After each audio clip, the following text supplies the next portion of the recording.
Que estamos leyendo este libro que es Hechos de los Apóstoles. Es un libro tremendo porque cuenta la historia, la situación de los primeros cristianos, cuando se estaban tratando de entender a sí mismos, cuando no existía ni siquiera la palabra cristiano, no existía la palabra iglesia, no existían los lugares iglesia, no había una doctrina establecida, no había ni siquiera textos cristianos. Estamos hablando de los primeros días, meses, quizás los primeros años después de que Jesús se fue. Así que había un montón de gente movilizada, inquieta, transformada, muy afectada, para bien, y quería seguir, pero ya no estaba el maestro. Entonces, pensando todo el tiempo, ¿qué hacemos? ¿Qué hacemos juntos? ¿Cómo nos organizamos? Tenían todo el tiempo el modelo de donde venían, que era la sinagoga. Todos eran judíos en este momento. Y bueno, preguntándose entonces cómo seguir. Ellos lo que tenían era la Torá, la ley y los profetas. No había todavía, lo que tenían era, en cuanto a las palabras de Jesús, testimonios. Gente que lo escuchó y le contaba, unos a otros se contaban lo que Jesús había dicho, los que habían presenciado. Tiempo después aparecieron las primeras cartas, los escritos cristianos. Así que era un momento de cierta debilidad para esta nueva configuración, para este nuevo grupo de personas, pero también, a la vez, raramente era un tiempo de mucha energía, de mucha alegría y de mucho crecimiento. Ocurrían cosas extraordinarias, ellos ni entendían bien por qué, pero se encontraban de pronto orando por sus vecinos y los vecinos se curaban, ¿no?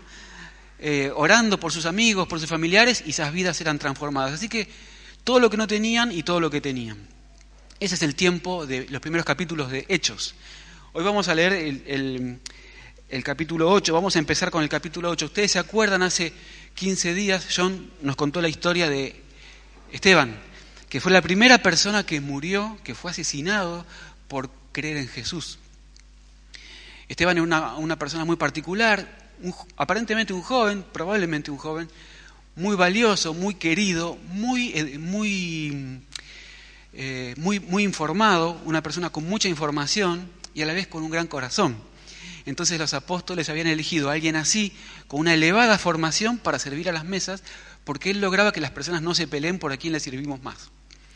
Esta persona tan querida fue tomada prisionera, fue sometida a un juicio fraudulento y fue asesinada, fue muerto a golpes, ¿no? Fue la primera vez que ocurría algo así, estaban todos perplejos. En ese momento es cuando dejamos de leer Hechos hace unos días y vamos a continuar hoy. Hechos 8. Y Saulo estaba allí aprobando la muerte de Esteban. Aquel día se desató una gran persecución contra la iglesia en Jerusalén, y todos, excepto los apóstoles, se dispersaron por las regiones de Judea y Samaria. Unos hombres piadosos sepultaron a Esteban e hicieron gran duelo por él. Saulo, por su parte, causaba estragos en la iglesia. Entrando de casa en casa, arrastraba a hombres y mujeres y los metía en la cárcel. Los que se habían dispersado predicaban la palabra por donde quiera que iban. Felipe bajó a una ciudad de Samaria y les anunciaba al Mesías. Al oír a Felipe y ver las señales milagrosas que realizaba, mucha gente se reunía y todos prestaban atención a su mensaje. De muchos endemoniados, los espíritus malignos salían dando alaridos, y un gran número de paralíticos y cojos quedaban sanos, y aquella ciudad se llenó de alegría. Esa es la situación. Una nueva situación. No había ocurrido todavía. Algunos de los líderes cristianos, de los primeros seguidores de Jesús, habían sido ya detenidos y habían sido interrogados y habían sido golpeados también. Pero ahora habían matado a uno. Y se desató una persecución contra todos. Era la primera vez que las autoridades se metían en las casas y por el solo hecho de ser cristianos se los llevaban preso. Es una situación nueva. Hay todo un nuevo planteo. Ellos son, digamos, perseguidos así, y lo primero que ocurre es que empiezan a escapar. Los líderes se quedan en la ciudad, en Jerusalén, pero los demás empiezan a escapar a los territorios vecinos. Se iban por toda Judea, que era la misma provincia donde está Jerusalén, y se iban también a Samaria, que era la provincia de al lado. Samaria era una provincia no querida. Los samaritanos estaban justo en el medio de Palestina, entre dos territorios que se consideraban judíos, y en el medio estaba Samaria, que no eran considerados hermanos, porque habían tenido una mezcla racial, probablemente tenían otra cultura, tenían otro acento, unas creencias un poco diferentes, quizás un aspecto diferente, y ellos no eran queridos. Era un territorio antipático, Samaria, pero ahí tuvieron que escapar. Así que de pronto, estos judíos, perseguidos por judíos, y escapando a un territorio ajeno que no había sido amigable hasta entonces, y ahí ocurren cosas buenas y cosas nuevas. Esto es lo primero que nos llama la atención, ¿no? La hostilidad de los propios y la hospitalidad de los extraños. ¿Qué es este texto tan raro que nos presenta toda esta nueva situación? Yo quiero hoy llamar la atención sobre 2 o 3 cosas que quiero resaltar de acá, ¿sí? Lo primero, y a ver si esto sería así. Creo que lo rompí, chicos.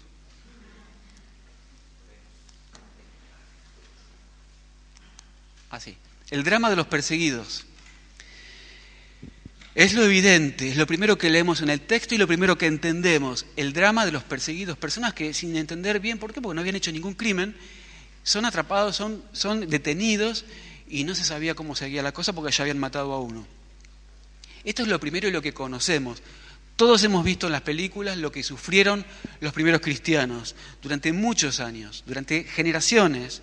El pueblo cristiano, el pueblo de Jesús, se formó en un contexto de persecución y las primeras generaciones de creyentes sabían que tenían que tener cuidado porque iban a ser perseguidos, podían morir por su creencia.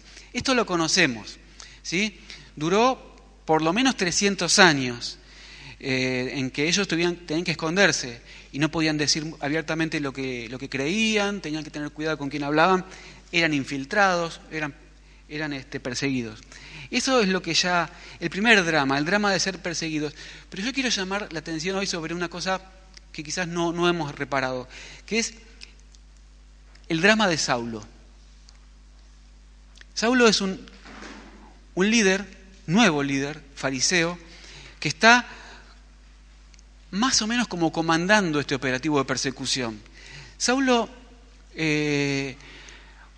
fue testigo, quizás fue colaborador en la muerte de Esteban y es el que encabeza después la persecución casa por casa de hombres y mujeres, ¿no? ¿Quién es este Saulo? Bueno, es un fariseo, es un hombre con elevados estudios, con mucha capacitación y con un corazón fiel. Saulo no es una persona, no es un chanta. Saulo no es una persona que no le importa nada. No es una persona que está pensando en sí mismo o en su carrera. No está pensando en quedar bien, no está pensando en tener algún beneficio. Saulo fue en este tiempo un creyente honesto, creyente en lo que él tenía. Él tenía la fe judía farisea, ¿no? No era una persona despreocupada. No le daba lo mismo obedecer a Dios que no obedecerlo. Él quería obedecer a Dios. Como todo fariseo, él había entendido que Israel estaba sufriendo mucho por una causa, por haberse apartado de Dios. Y los fariseos habían llegado a esta conclusión. Esta tragedia que estamos viviendo, la ocupación griega y después encima la ocupación romana, se debe a que abandonamos a Dios. Y la solución, ¿cuál será? Volver a Dios. Si hay un mandamiento que hay que obedecer, lo vamos a obedecer. Si hay una ley a la cual debemos volver, nosotros vamos a cuidar que el pueblo vuelva a esa ley. Y vamos a ser los primeros en dar el ejemplo de que la ley se cumple. Porque este pueblo, la historia de esta nación, no soporta una transgresión más. Por transgredir la ley de Dios estamos como estamos. No parece una mala intención, la verdad. Es parte de un proceso de arrepentimiento nacional.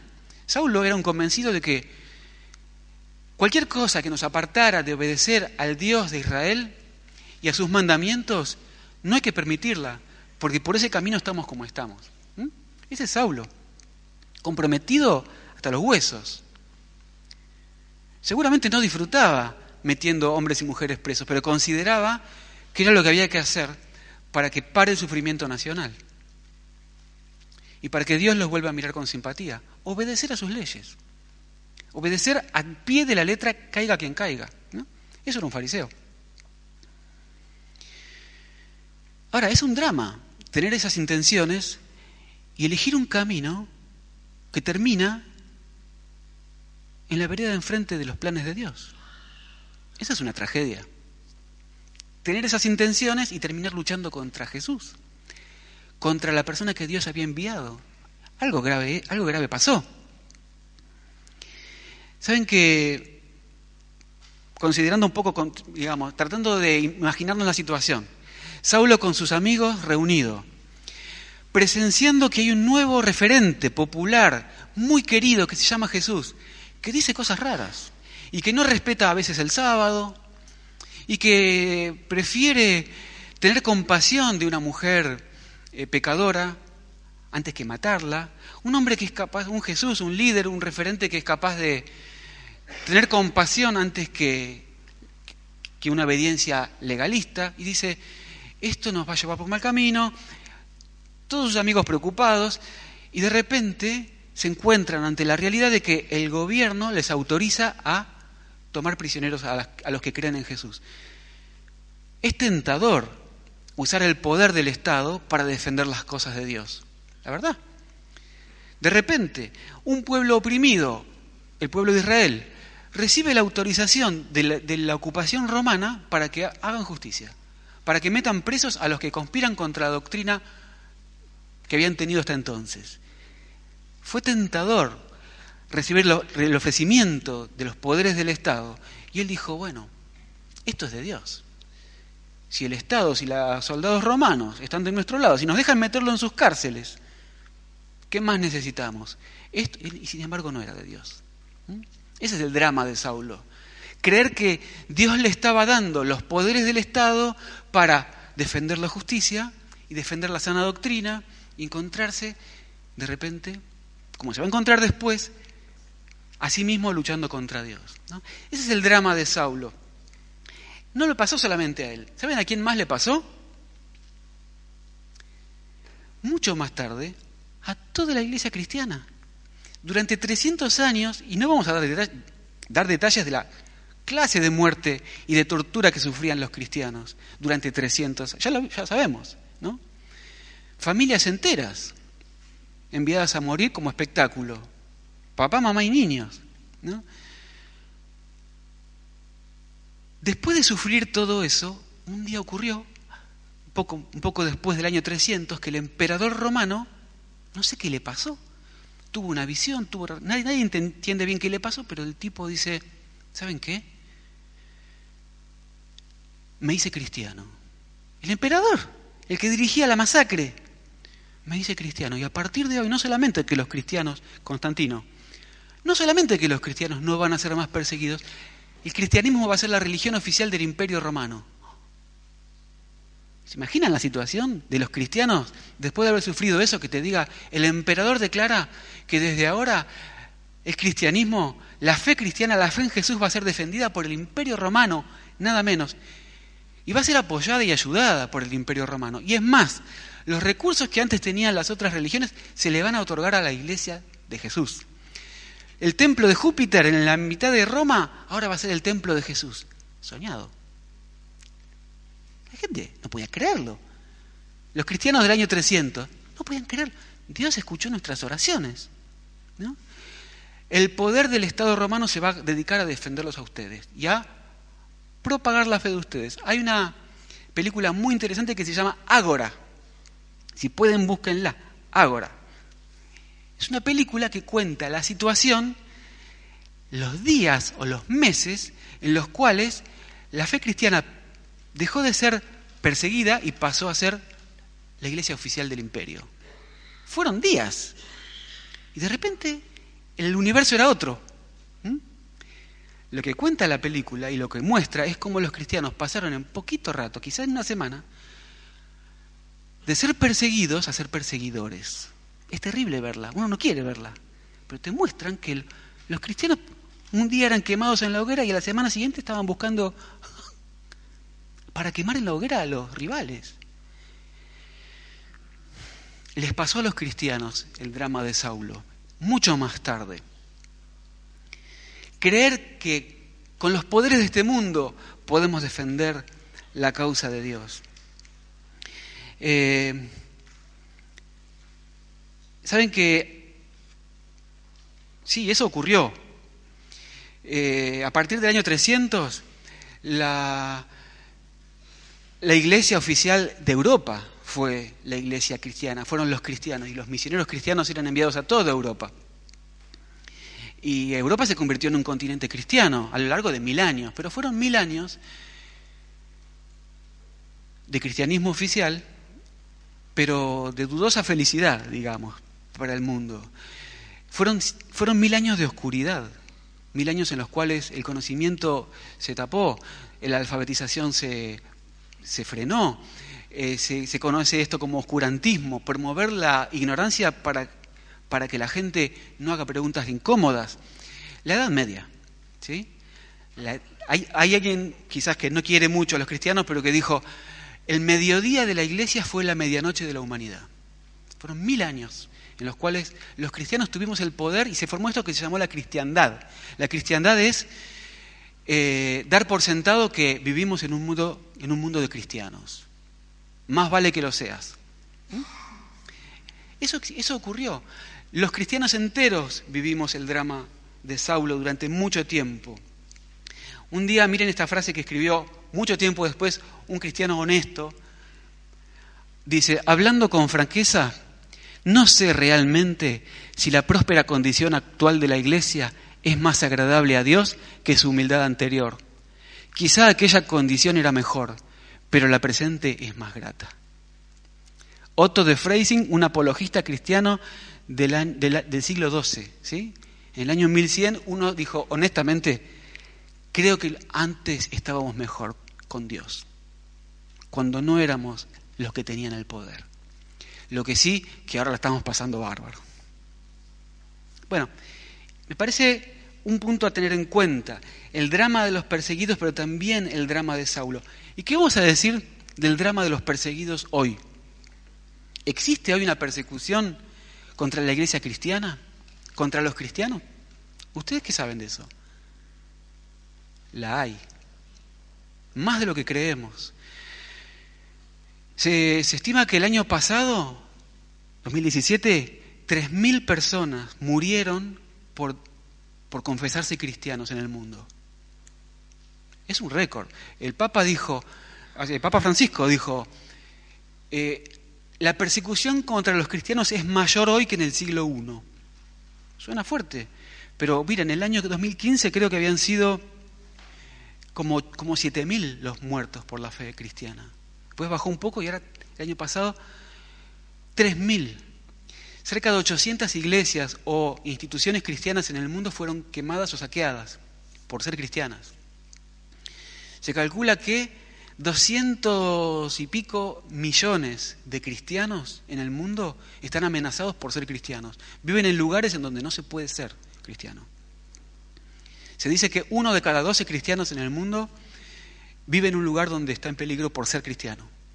Nos queda lejos, pero entre el sur de Asia y el norte de África esa es la realidad. ¿Sí? En Nigeria murieron 2000 personas el año pasado por ser cristianos. Hasta niños. Porque son atacadas las escuelas cristianas. En la India, que nunca fue un lugar tan hostil, o por lo menos hace un tiempo no lo era, hubo como 800 muertes y saben que el año pasado hubo 24.000 denuncias de maltrato físico y psicológico por ser cristiano. En la India hay un gobierno que actualmente está armando un proceso de unificación nacional a partir del hinduismo. Por eso el ser cristiano es una amenaza a la unidad. En muchos de estos países, de esta región que digo, la religión es un elemento de cohesión social, nacional. Países que han estado muy peleados entre sí, la religión los une y el cristianismo es una cosa que hace ruido. Así que esa es una realidad de hoy. Eso hay que saberlo. En Arabia Saudita, que se considera los países islámicos lo consideran un traidor y un aliado de Occidente, saben que la religión cristiana está permitida, pero si un musulmán se hace cristiano es pena de muerte.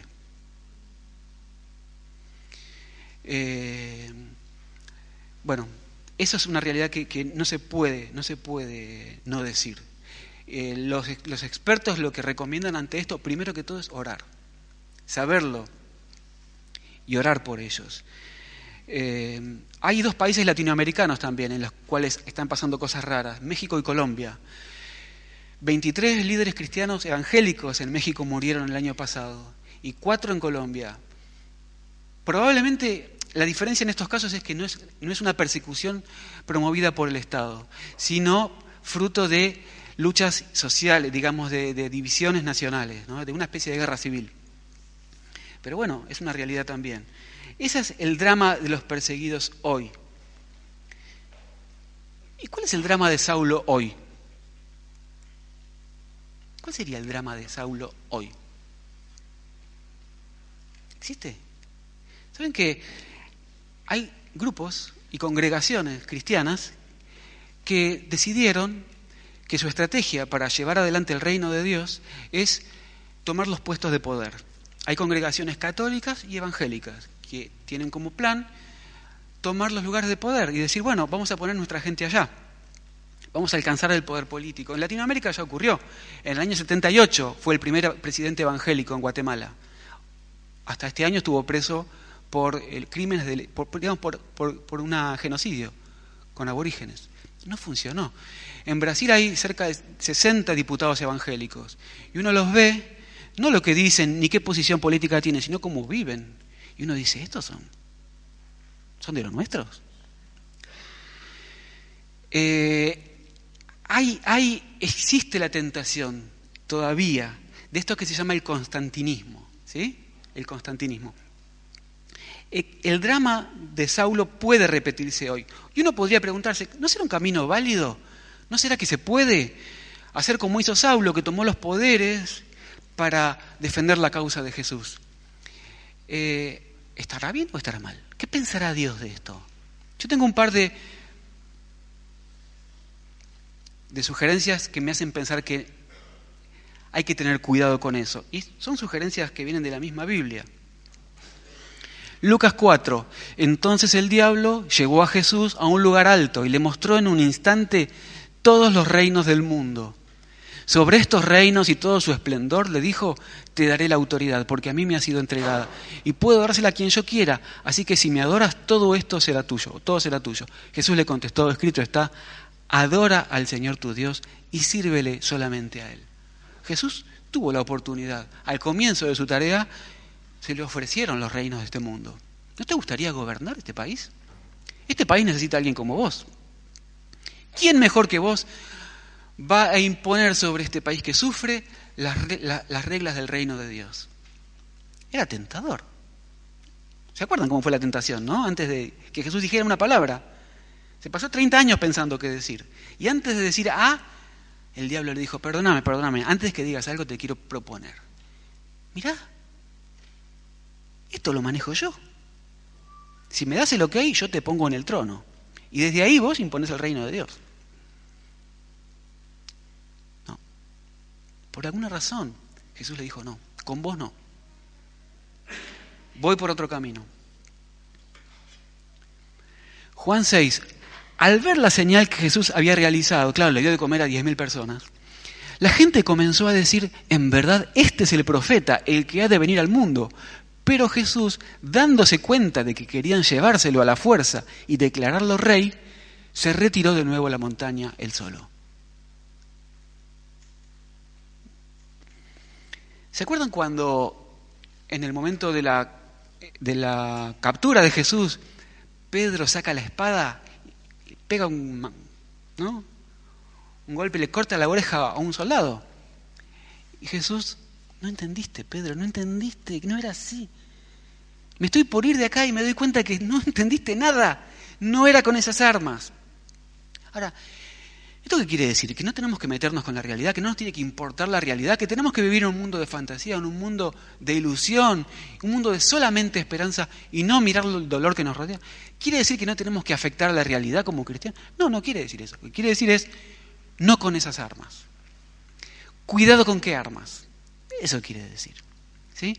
Pensar un poquito antes de tomar esas armas. Hay armas que tenemos y que a lo mejor sería mejor no tener. Cada uno tiene armas que podría creer que con ellas puede ayudar a Dios. Y Dios te dice, ¿se acuerdan cuando Moisés era joven? Era el hijo del faraón y dijo, esta situación de injusticia contra mi pueblo hebreo no la iba a permitir más. Agarró un palo, mató al soldado egipcio y Dios le dijo, no entendiste. ¿Sabes qué? Te vas al desierto 40 años a pensar. A los 80 aparece otra vez con la plantita y le dice, Moisés, ¿lo pensaste? ¿Te acordás cómo no era? Bueno, vamos de nuevo. Hay pistas que nos hacen pensar qué piensa, que nos hacen suponer qué piensa Dios al respecto del constantinismo. Este texto que estamos leyendo nos trae una advertencia. Algunos, y yo, hay cristianos que respeto y quiero mucho, que sostienen que pronto va a venir una persecución sobre nosotros los cristianos en nuestro país y en nuestro continente. Yo con todo respeto propongo lo contrario. Que quizás acá hay una advertencia no sobre la persecución que vamos a sufrir, sino sobre la tentación de tomar el poder, los poderes de este mundo para servir a Dios.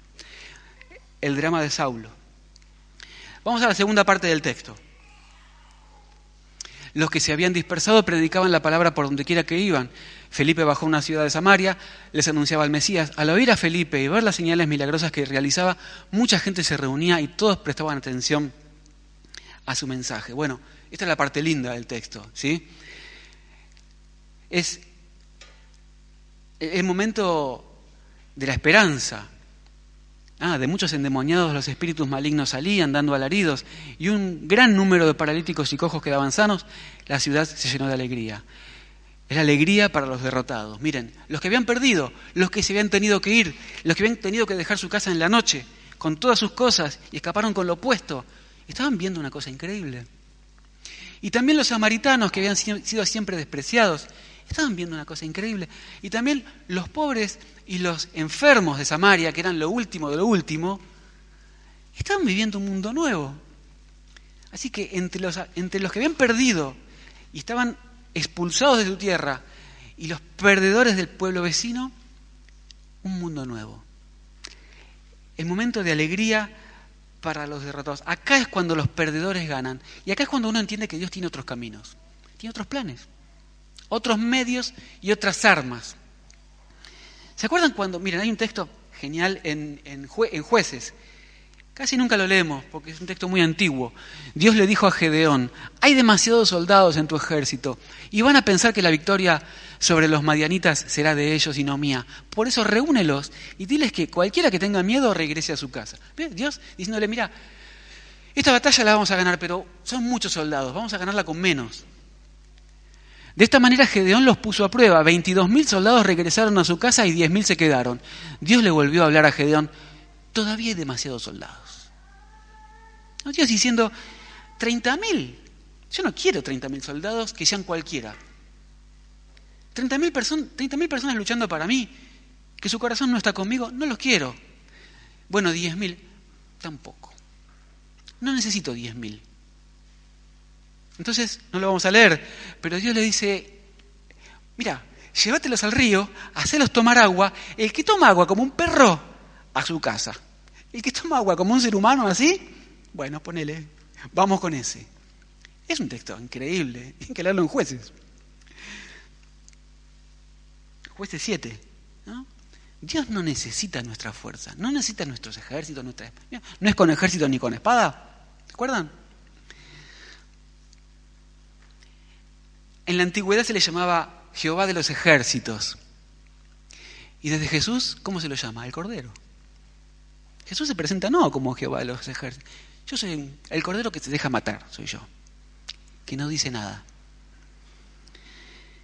¿Ustedes prestaron atención? ¿Cuántas veces en la Biblia Dios hace cosas increíbles y hace nacer personajes únicos de mujeres estériles? ¿Prestaron atención a eso? Yo me acuerdo 3. Sara, la mamá de Isaac, la madre de Israel, la madre creyente. Estoy bien, ¿no? Sara, la mamá de Isaac. Ana es la mamá de Samuel. ¿Sí? Y la mamá de Juan el Bautista. Mujeres estériles. Mujeres que no tienen más esperanza, condenadas, señaladas con el dedo, acusadas. Vos sos estéril por algo. Capaz que era por el marido. Pero vos. Y de repente Dios dice, bueno, vos. Con vos que no podés tener hijos, voy a darle a este pueblo un hombre que les va a cambiar la historia. Dios hace esas cosas. No entendemos por qué, pero hace esas cosas. Miren este otro, Pablo, el apóstol, este mismo Saulo, que después es otra persona que se llama Pablo. Dice, me duele, hay algo que me parte al medio, que no le voy a decir qué es, pero me desarma. Y le dije, Dios, sácamelo porque no puedo con esto. Pero Dios me ha contestado, mi amor es todo lo que necesitas, mi poder se muestra en la debilidad. Por eso prefiero sentirme orgulloso de mi debilidad, dice Pablo, para que el poder de Cristo se muestre en mí. Dios hace una reivindicación del no poder. Pues la locura de Dios es más sabia que la sabiduría humana y la debilidad de Dios es más fuerte que la fuerza humana.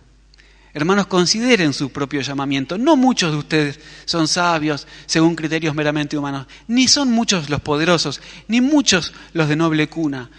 Pero Dios escogió lo insensato del mundo para avergonzar a los sabios, y escogió lo débil del mundo para avergonzar a los poderosos. También escogió Dios lo más bajo y despreciado, y lo que no es nada, para anular lo que es. Esa es nuestra esperanza. Había un viejo maestro de los hermanos libres, que algunos recordarán, Horacio Alonso, lo quiero honrar. Él, me acuerdo una frase, la gracia es un convenio que hacemos con Dios, en el cual cada uno pone su parte. Dios pone su amor incondicional y su poder transformador. Y uno pone sus errores. Ese es el trato. Entonces, dice Dios, ¿hacemos trato?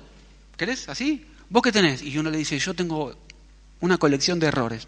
Hecho. Vamos. Con gente así y con historias así es como Dios cambia las cosas. Miren, el poder humano puede convertir al prójimo en enemigo. Y en el párrafo siguiente, el poder de Jesús puede convertir al enemigo en prójimo. 2 o 3 cositas últimas. Frase. Esto me enseña que difícilmente Dios nos enseña algo por el camino del confort. Esta gente no se quería ir de su casa, abandonar todas sus cosas. Vivimos en una sociedad que nos enseña que cuanto más tenemos y más cómodos estamos, hasta algunos dicen, esa es la señal de la aprobación de Dios, si tenés el último microondas, ¿no? Este texto no nos enseña eso. La otra cosa es que Dios nos va a recibir con nuestras capacidades y con nuestras incapacidades.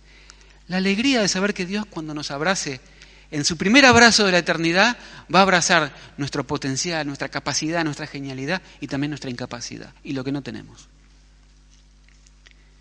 Nos quiere con lo que tenemos y con lo que no tenemos. Y lo último, es una invitación a agradecer y a ofrecer todo lo que tenemos para servirlo y también lo que no tenemos.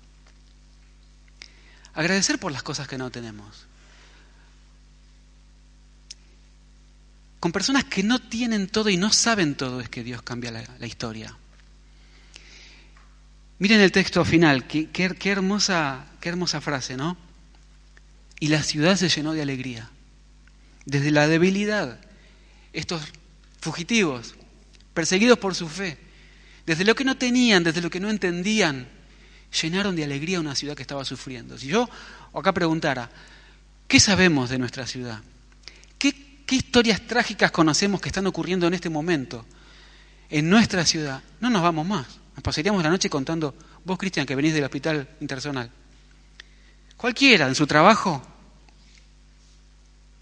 se pasaría la noche contando historias terribles de una ciudad que no es feliz. ¿Con qué podríamos llenar esta ciudad de alegría? Con todo lo que tenemos y también con todo lo que no somos ni tenemos, pero ofrecemos a Dios. Él de alguna manera se las va a arreglar, algún camino va a encontrar. No va a ser el camino que nos gustaba. Vieron que estos creyentes fueron por caminos que no eran los que habían elegido. Pero así es el Dios nuestro.